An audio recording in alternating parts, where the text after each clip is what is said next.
ओम शांति। आज 1/4/2026 की वाणी है। बाबा बोले, मीठे बच्चे, बाप जो है जैसा है तुम बच्चों में भी नंबरवार पहचानते हैं। अगर सब पहचान लें तो बहुत भीड़ मच जाए ना। तो बाबा ने कहा, मुझे कहते हैं ना, कोटो में कोई, कोई में भी कोई मुझे जानते हैं, है ना। तो अगर बाबा कह रहे हैं सब पहचान लें तो बहुत भीड़ मच जाए, तो सभी के पहचानने का पाठ नहीं है। प्रश्न पूछा, चारों ओर प्रत्यक्षता का आवाज कब फैलेगा? उत्तर में कहा, जब मनुष्यों को पता पड़ेगा कि स्वयं भगवान इस पुरानी दुनिया का विनाश करा के नई दुनिया स्थापन करने आए हैं ना। तो तब प्रत्यक्षता का आवाज सब जगह फैलेगा, जब मनुष्य को ये पता चल जाएगा कि स्वयं भगवान इस पुरानी दुनिया का विनाश करके नई दुनिया की स्थापना करने वाले हैं और हम सबकी सदगति करने वाला बाप हमें भक्ति का फल देने आया है। ये निश्चय हो तो प्रत्यक्षता हो जाए, चारों ओर हलचल मच जाए। तो गीत दिया जो पिया के साथ है, उसके लिए सदा ज्ञान की बरसात है। ओम शांति। तो बच्चों ने गीत की 2 लाइन सुनी, जो पिया के साथ है। अब पिया कौन है ये दुनिया नहीं जानती, है ना। कौन से पिया की बात हो रही है इसमें देहदारी पिया की बात नहीं हो रही, इसमें शिव साजन की बात हो रही है, जो हम आत्मा रूपी सजनियों का साजन है ना। तो बाबा ने कहा, जो पिया के साथ है। अब पिया कौन है ये दुनिया नहीं जानती, भल ढेर बच्चे हैं, उनमें भी बहुत हैं जो नहीं जानते। इतने बच्चे हैं, यानी बाबा के जो बच्चे बन गए, उसमें भी बाबा कहते हैं वो भी बहुत हैं जो नहीं जानते कि किस प्रकार से बाप को याद करना चाहिए। उनको युक्ति युक्त याद नहीं पता, वह याद करने नहीं आता, वह याद करना नहीं आता। घड़ी घड़ी भूल जाते हैं, बाप समझाते हैं बच्चे अपने को आत्मा समझो, हम बिंदी हैं। तो याद करने का तरीका क्या है? पहले अपनी देही अभिमानी स्टेज में स्थित होना, क्योंकि जब हम 2 तारों को जोड़ते हैं तो कैसे जुड़ती हैं? ऊपर का रबड़ उतारना पड़ता है ना। इसी तरह से परमात्मा तो देही अभिमानी है और हम देह अभिमान का रबड़ लेके जब उसे याद करेंगे तो पॉसिबल नहीं है। इसलिए हमें भी देही अभिमानी बनना पड़ेगा, शरीर को भूलना पड़ेगा, तब बाबा से कनेक्शन जुड़ेगा। बाप ज्ञान का सागर है, उनको ही याद करना है। याद करने की ऐसी प्रैक्टिस पड़ जाए जो निरंतर याद ठहर जाए। तो धीरे धीरे ऐसी प्रैक्टिस हो जाए कि निरंतर याद बाबा रहे ही, भूलना मुश्किल हो जाए। पिछाड़ी में यही याद रहे कि हम आत्मा है, शरीर तो है, परंतु ये ज्ञान बुद्धि में रखना है। शरीर भी है लेकिन सदा ये स्मृति रहे। अंत में बाबा कहते हैं कि मैं आत्मा हूं, ये स्मृति रहे। लेकिन अंत में स्मृति तभी रहेगी जब जीवन भर उसका अभ्यास किया होगा, है ना। तो बाबा ने कहा, बाप का डायरेक्शन मिला हुआ है कि मैं जो हूं उस रूप में कोई विरला याद करता है। यानी कैसा है बाबा? बिंदी। तो बिंदी को याद करने, कैसे याद करना है? बिंदी बन के बिंदु को याद करना, ये है सही तरीके से याद करना। देह अभिमान में बच्चे बहुत आ जाते हैं। बाप ने समझाया है, कोई को भी जब तक बाप का परिचय नहीं दिया है तब तक कुछ भी समझ नहीं सकेंगे। पहले तो उनको ये मालूम पड़े कि वह निराकार हमारा बाप गीता का भगवान है ना। पहले तो उनको ये पता पड़े कि निराकार जो हमारा बाप है वो गीता का भगवान भी है, वो सर्व का सदगति दाता भी है और वह इस समय सदगति करने का पाठ बजा रहा है। अभी इस समय वो सदगति करने के लिए सृष्टि पे आया हुआ है। इस पॉइंट में निश्चय बुद्धि हो जाए तो फिर जो भी इतने साधु संत आदि हैं सब 1 सेकंड में आ जाए, है ना। अगर इसमें सब निश्चय बुद्धि हो जाए तो सब इधर ही आएंगे। जब पता ही चल गया कि जो रियल में हमारा परम पिता कौन है, रियल में हम जिसको ढूंढ रहे थे वो कौन है, तो क्या होगा? सब इधर ही आ जाएंगे। भारत में बड़ा हंगामा मच जाएगा, है ना। तो एक ही साथ अगर सब आ गए तो फिर दुनिया कैसे चलेगी? फिर तो फटाफट विनाश करना पड़ेगा। तो बाबा ने कहा, बड़ा हंगामा मच जाए, अभी मालूम पड़ जाए तो ये दुनिया विनाश होने वाली है, इस बात का निश्चय हो जाए तो बंबई से लेकर आबू तक क्यों लग जाए, सब आ जाए परमात्मा से अपना वर्षा लेने कि परमात्मा इस धरा पे आया तो मुझसे मिलने जाए। तो बाबा ने कहा, बंबई से लेकर आबू तक क्यों लग जाए, लेकिन इतना जल्दी कोई को निश्चय निश्चय नहीं हो सकता। क्यों? क्योंकि भगवान दिखता नहीं है ना, है ना। तुम जानते हो विनाश होना है, ये सब घोर निद्रा में सोए ही रहने हैं, क्योंकि इनका पाठ नहीं है। जिनका पाठ नहीं है वो अज्ञान की नींद में सोए ही रहेंगे, वो उठेंगे ही नहीं, है ना। फिर अंत समय तुम्हारा प्रभाव निकलेगा। फिर अंत समय जो बाबा को जान चुके हैं, जो बाबा को पहचान चुके हैं, जो निद्रा से जग चुके हैं, उनका प्रभाव फिर अंत में निकलेगा। मासी का घर नहीं है जो इस बात में निश्चय हो जाए कि गीता का भगवान परम पिता परमात्मा शिव है। ये प्रसिद्ध हो जाए तो सारे भारत में आवाज हो जाए। अभी तो तुम एक को समझाएंगे तो दूसरा कहेगा तुमको जादू लग गया है, क्योंकि निश्चय नहीं है तो सब ऐसे बोलेंगे, है ना। ये झाड़ बहुत धीरे धीरे बढ़ना है, तो ये भी ड्रामा में नूंद है कि ये झाड़ धीरे धीरे बढ़ता है, एकदम नहीं बढ़ता।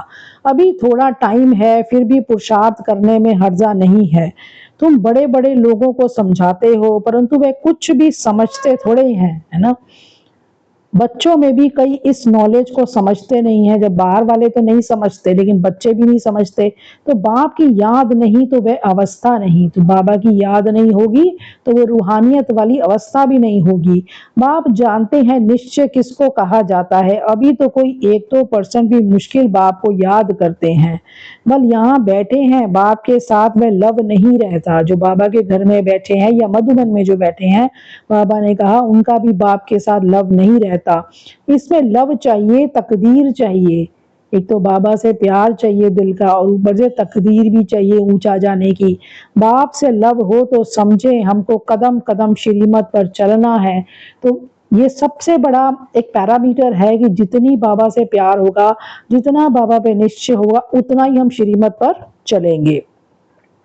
हम विश्व के मालिक बनते हैं। आधा कल्प का देह अभिमान बैठा हुआ है, सो अब देही अभिमानी बनने में बड़ी मेहनत लगती है, क्योंकि 63 जन्मों से बॉडी कॉन्शियस में है, तो एकदम तो नहीं हटेगा ना। अभी एक जन्म की आदत भी हटाने में इतनी देर लगती है, तो 63 जन्म की आदत है, इसलिए बहुत मेहनत लगती है। अपने को आत्मा समझ मोस्ट बिलीवेड बाप को याद करना मासी का घर नहीं है। उनके चेहरे में ही रौनक आ जाए अगर वो ऐसे याद करे तो। कन्या शादी करती है, जेवर आदि पहनती है, तो चेहरे में एकदम खुशी आ जाती है। परंतु यहाँ तो साजन को याद ही नहीं करते, तो वह शक्ल मुरझाई हुई रहती है ना। तो बाबा ने एग्जाम्पल दिया कि जैसे कन्या, लौकिक में कन्या जब शादी करती है उसको बहुत खुशी होती है, वो जेवर आदि पहनती है। तो यहाँ पे भगवान भी हमारा श्रृंगार करता है गुणों से। तो बाबा ने कहा अगर उस साजन की याद रहे, परमात्मा साजन की याद रहे, तो शक्ल जो है वो खिली हुई हो, लेकिन शक्ल तो मुरझाई हुई रहती है। बात मत पूछो, कन्या शादी करती है तो चेहरा खुशनुमा हो जाता है। कोई की तो शादी के बाद भी शक्ल मुर्दे जैसी हो रहती है। किस्म किस्म के होते हैं, कोई तो दूसरे घर में जाकर मूंज पड़ती हैं, तो यहाँ भी ऐसे है। बाप को याद करने की मेहनत है। ये गायन अंत का है कि अति इंद्रिय सुख गोप वल्लभ के गोप गोपियों से पूछो। तो बाबा ने कहा ये जो बात है कि अति इंद्रिय सुख पूछना है तो मेरे बच्चों से पूछो, बाबा ने कहा वो अंत का गायन है। अपने को गोप गोपी समझना और निरंतर बाप की याद करना, ये अवस्था होनी चाहिए। बाप का परिचय सबको देना है। बाप आया हुआ है, वो वर्षा दे रहे हैं, इसमें सारी नॉलेज आ जाती है। तो बाबा कहते हैं मन मनाभव पवित्र रहो, कोई भी पाप मत करो, क्योंकि तुम अभी स्वर्ग के मालिक पुण्य आत्मा बनते हो। आधा कल्प माया रावण पाप कराती आई है। अब अपने से पूछना है कि हमसे कोई पाप तो नहीं होता है, पुण्य का काम करते रहते हैं, अंधों की लाठी बने हैं। बाप कहते हैं मन मनाभव, है ना। मन को, अपने मन को, खुद को आत्मा समझ के मुझ बाप को याद करो। ये भी पूछना होता है कि मन मनाभव किसने कहा। वे कहेंगे श्री कृष्ण ने कहा। तुम मानते हो परम पिता परमात्मा शिव ने कहा।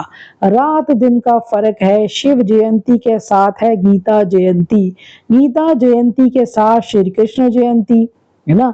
तो जब शिव जयंती होगी, जब शिव इस धरा पे आएगा तो वो गीता सुनाएगा, और जब गीता सुनाएगा, गीता को सुनकर श्री कृष्ण बनेगा, यानी ब्रह्मा जो है वो श्री कृष्ण बनेंगे तो श्री कृष्ण जयंती मनाएंगे। तुम जानते हो हम भविष्य में प्रिंस प्रिंसेस बनेंगे, बेगर टू प्रिंस बनना है, ये एम ऑब्जेक्ट ही राजयोग की है। तुम सिद्ध कर बताओ कि गीता का भगवान श्री कृष्ण नहीं था, वह तो निराकार था, तो सर्वव्यापी का ज्ञान उड़ जाए। सर्व का सदगति दाता पतित पावन बाप है, कहते भी है ना वह लिबरेटर है, फिर सर्वव्यापी कह देते हैं। तो जो कुछ बोलते हैं समझते नहीं है, कुछ भी बोल देते हैं। तो मुख्य धर्म है 3 देवी देवता धर्म, तो आधा कल्प चलता है। तुम जानते हो बाप ब्राह्मण देवता क्षत्रिय धर्म स्थापन करते हैं, तो 3 धर्मों की स्थापना करते हैं भगवान जब धरती पे आते हैं, ब्राह्मण धर्म की, देवता धर्म की, क्षत्रिय धर्म की। ये दुनिया नहीं जानती है ना, वे तो सत्युग को लाखों वर्ष कह देते हैं। आदि सनातन देवी देवता धर्म है सबसे ऊंचा, परंतु ये अपने धर्म को भूल इररिलीजियस बन गए हैं ना। इररिलीजियस मतलब धर्म का कुछ काम नहीं करते। तो कहते हैं, बाबा कहते हैं क्राइस्ट ने हमारा, कोई कहते हैं जो क्रिश्चियंस हैं वो कहते हैं कि हमारा जो धर्म है वो क्राइस्ट ने स्थापन किया। इस्लामी, बौद्धी और क्रिश्चियन ये है मुख्य धर्म, बाकी तो छोटे छोटे बहुत हैं। तो बाबा ने कहा सबका अपना अपना धर्म है, अपना भिन्न भिन्न धर्म, भिन्न भिन्न नाम है, तो मूंझ गए हैं। ये नहीं जानते कि मुख्य धर्म शास्त्री 4 है, इसमें दितिज्म ब्राह्मणिज्म भी आ जाते हैं। ब्राह्मण सो देवता, देवता सो क्षत्रिय, ये किसको पता नहीं है। तो बाबा ने कहा ये कांटों का जंगल है, भारत गार्डन ऑफ फ्लावर था, ये भी मानते हैं, परंतु वह कब कैसे किसने बनाया, परमात्मा क्या चीज है ये कोई नहीं जानता। तो ऑर्फन हो गए हैं ना, इसलिए ये लड़ाई झगड़े आदि हैं, सिर्फ भक्ति में खुश होते रहते हैं। तो बाबा ने कहा कि ज्ञान अंजन सतगुरु दिया, अज्ञान अंधेर विनाश। अभी तुम जानते हो कि हम सोजरे में हैं, बाप ने हमें तीसरा नेत्र दिया है, बल देवताओं को तीसरा नेत्र दिखाते हैं परंतु अर्थ नहीं जानते हैं। तो वास्तव में क्योंकि संपूर्णता, संपूर्ण जो होती है, संपूर्णता जिसके पास होती है उसको ये अलंकार दिए जाते हैं, लेकिन ये सारे अलंकार जो है वो हम आरे अभी हैं, ब्राह्मण के हैं, ब्राह्मणों के हैं ना। तो तीसरा नेत्र भी हमें, हमारा यादगार है, लेकिन देवताओं को दिखाते हैं, है ना। तो उन्होंने फिर दे दिया है देवताओं को। गीता में ब्राह्मणों की कोई बात नहीं, उसमें तो फिर कौरव पांडवों आदि की लड़ाई, घोड़े गाड़ी आदि लिख दी है। तो बाबा ने कहा जब रावण राज्य शुरू होता है तब भक्ति शुरू होती है।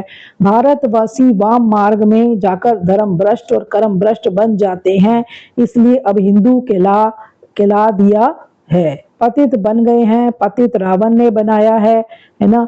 तो बाबा ने कहा माया बिल्कुल ही पत्थर बुद्धि बना देती है, पत्थर से पारस बाप ही बनाते हैं। अब जब आयरन एज में आए तब तो आकर गोल्डन एज स्थापन करें।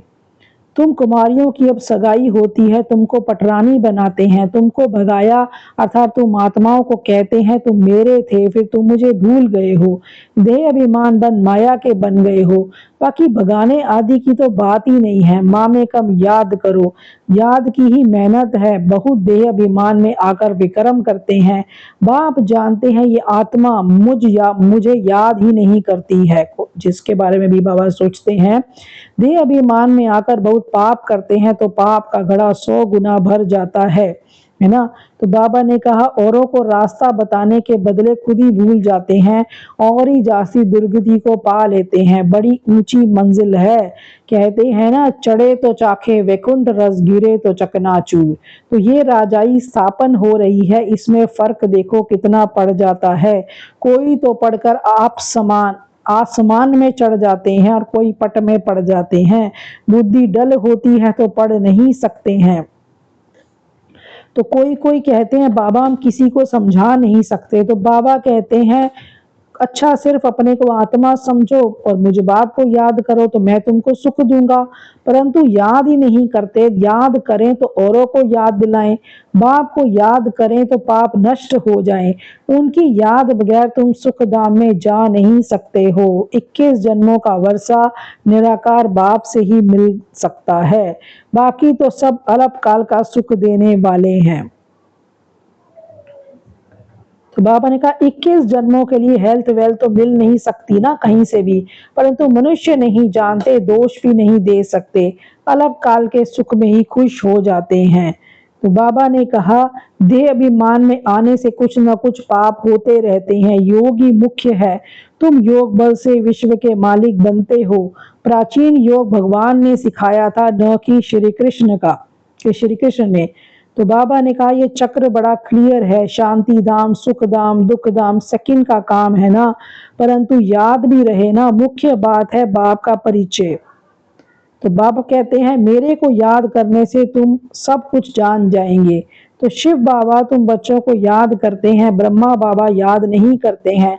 शिव बाबा जानते हैं हमारे सपूत बच्चे कौन कौन हैं, सर्विसेबल सपूत बच्चों को तो याद करते हैं, ये थोड़े ही किसी को याद करेंगे, इनकी आत्मा को तो डायरेक्शन है, मामे कम याद करो, यानी ब्रह्मा के लिए कह रहे हैं। तो धारणा के लिए मुख्य सार बताया, तकदीरवान बनने के लिए बाप से सच्चा सच्चा लव रखना है। लव रखना माना कदम कदम एक की ही श्रीमत पर चलते रहना, रोज पुण्य का काम अवश्य करना है। सबसे बड़ा पुण्य है सबको बाप का परिचय देना, बाप को याद करना और सबको बाप की याद दिलाना। वरदान दिया बाबा ने, अपनी दृष्टि और वृत्ति के परिवर्तन द्वारा सृष्टि को बदलने वाले साक्षात्कार मूर्त भव। अपनी वृत्ति के परिवर्तन से दृष्टि को दिव्य बनाओ, यानी अपना जो थॉट प्रोसेस है, जो अपने जो बार बार हम विचार करते हैं, तो जैसे तो अपनी वृत्ति के परिवर्तन से, यानी जो हम सोच सोच के बार बार जो हम सोचने लग जाते हैं, जैसे हमारा एक विचारधारा बन जाती है, वृत्ति बन जाती है, बाबा ने कहा कॉन्शियसनेस बन जाती है, उसके परिवर्तन से दृष्टि को दिव्य बनाओ। सबसे पहले कॉन्शियसनेस को बदलो, फिर अपने आप दृष्टि भी बदलेगी, तो दृष्टि द्वारा अनेक आत्माएं अपने यथार्थ रूप, यथार्थ घर तथा यथार्थ राजधानी देखेंगी, है ना। तो जब हमारे में ये परिवर्तन होगा, यानी हम जब सोल कॉन्शियस बनेंगे और हम जब उनको आत्मा देखेंगे, तो उनको अपने आप ही उनको अपना यथार्थ रूप, यानी कि वो आत्मा है, और अपना यथार्थ घर यानी परम धाम, और यथार्थ राजधानी यानी सतयुग, उनको सब खुद ही महसूस होगा, है ना। ऐसा यथार्थ साक्षात्कार कराने के लिए, अब अगर आपको सबको दूसरे को ये यथार्थ साक्षात्कार कराना है कि उसको तीनों चीजों का साक्षात्कार हो, उसके लिए वृत्ति में जरा भी देह अभिमान की चंचलता न हो। तो कब होगा? जब आप पूरे सोल कॉन्शियस होंगे, आपके अंदर बॉडी कॉन्शियस नाम मात्र भी ना हो, जरा भी, बाबा ने बोला देह अभिमान की चंचलता न हो। तो वृत्ति के सुधार से, वृत्ति जब मेरी सुधरेगी, यानी जब मेरी कॉन्शियसनेस इंप्रूव होगी, उससे दृष्टि मेरी दिव्य बन जाएगी। फिर जब मैं सोल कॉन्शियस बन गई तो मैं लोगों को सोल देखना शुरू करूंगी, और फिर क्या होगा? फिर ये सृष्टि ही परिवर्तन हो जाएगी। तो देखने वाले अनुभव करेंगे कि ये नैन नहीं, लेकिन ये जादू की डिबिया हैं। ये नैन साक्षात्कार के साधन बन जाएंगे। स्लोगन दिया, सेवा के उमंग उत्साह के साथ बेहद की वैराग्य वृत्ति ही सफलता का आधार है। यानी सेवा करने का उमंग उत्साह भी हो, लेकिन बेहद ही वैराग्य वृत्ति भी हो, किसी चीज में आकर्षण ना हो, है ना, किसी भी चीज के प्रति हमारी बुद्धि हिलचल में ना आए, वही सफलता का आधार है। अब आज से नए व्यक्त इशारे शुरू हो रहे हैं, उसका टाइटल है महान बनने के लिए मधुरता और नम्रता का गुण धारण करो। तो मधुरता का गुण को धारण करने वाला यहाँ भी महान बनता है और वहां भी मर्तबा पाता है। जो यहाँ मधुरता का गुण धारण करता है, यानी स्वीट वाणी, यानी सॉफ्ट स्पोकन, तो मधुरता का गुण जो यहाँ धारण करता है वो महान बन जाता है और वो अच्छा मर्तबा भी पाता है। मधुरता वालों को सभी महान रूप से देखते हैं, तो ये मधुरता का विशेष गुण हर बच्चे में होना चाहिए। मधुरता की मधु जिनके साथ है, उन्हें हर कार्य में सफलता ही सफलता मिलती है। जब हम किसी से प्यार से बात करते हैं, जब हम किसी से सम्मान से बात करते हैं, तो वो किसी भी कारण से मजबूर हो जाता है हमें हमारा काम करने के लिए, तो वो हमें हर कार्य में सफलता भी मिलती है, उनके जीवन में असफलता मिट जाएगी। तो ये थे आज की मुरली के महावाक्य। ओम शांति।